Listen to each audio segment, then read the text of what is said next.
A empresa petrolífera estatal do Catar afirmou que os ataques iranianos com mísseis reduziram a capacidade de exportação de gás natural do país em 17%. Os danos devem ser reparados em até 5 anos.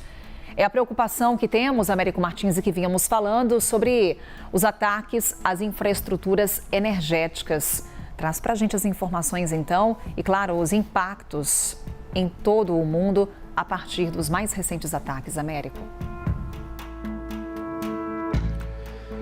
Carol, essa informação da Qatar Energy, a empresa de energia do Qatar, comprova os temores do mercado, dos analistas, dos governos, do próprio presidente Donald Trump com relação ao impacto de longo prazo que essa guerra pode ter na economia.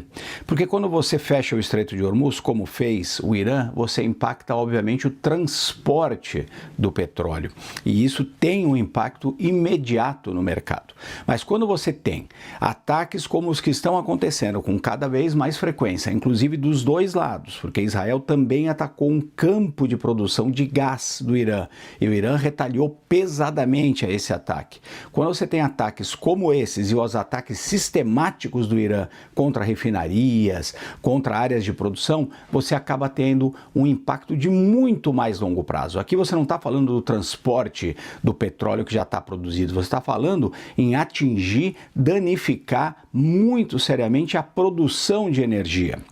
A Qatar Energy confirma isso. Serão até 5 anos para eles poderem reorganizar, reparar todos os danos de 2 ataques que aconteceram contra o campo de produção de gás no Catar pelo Irã. Esses ataques que aconteceram em retaliação aos ataques anteriores, muito pesados também de Israel, contra o sistema de produção de gás no Irã. Esse nós nem sabemos quanto tempo vai demorar para ser normalizado, provavelmente até mais do que os tais 5 anos que o governo do Catar diz que vai ser necessário para reparar do seu lado. Isso é absolutamente importante, Carol, porque o Catar exporta, é responsável por 20% do gás consumido no mundo. O Catar exporta muito gás para o Sudeste Asiático, para o Sul da Ásia, também aqui para a Europa. Isso tem um impacto muito grande aonde? Na inflação, porque você está falando em uma alta dos preços de energia, tanto do petróleo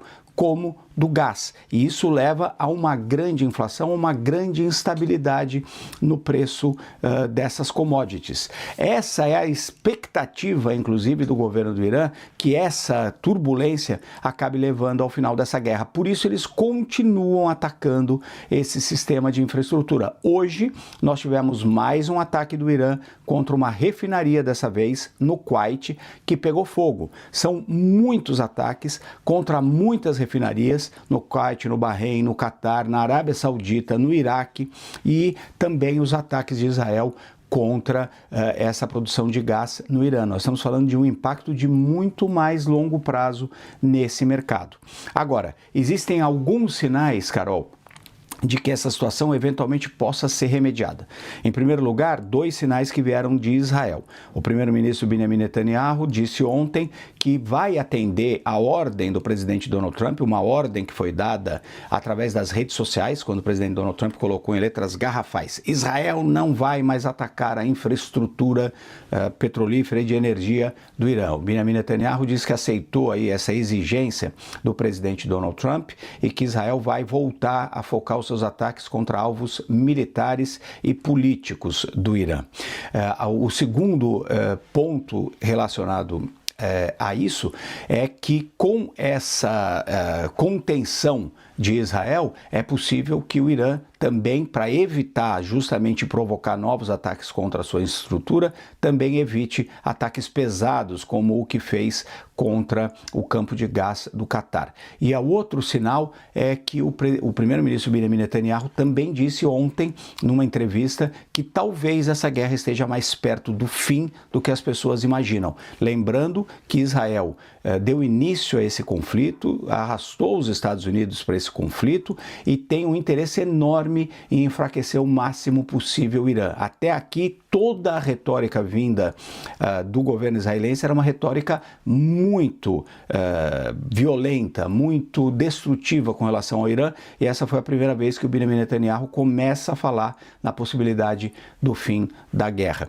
Vamos esperar para ver o que o presidente Donald Trump talvez fale hoje com relação a isso, ele que está sentindo muito o impacto dessa questão econômica, porque ele percebe também um aumento das pressões nos Estados Unidos, onde essa guerra não é nada popular. Com uma inflação maior, com o aumento do preço dos combustíveis, isso só vai aumentar ainda mais a pressão sobre o presidente Donald Trump.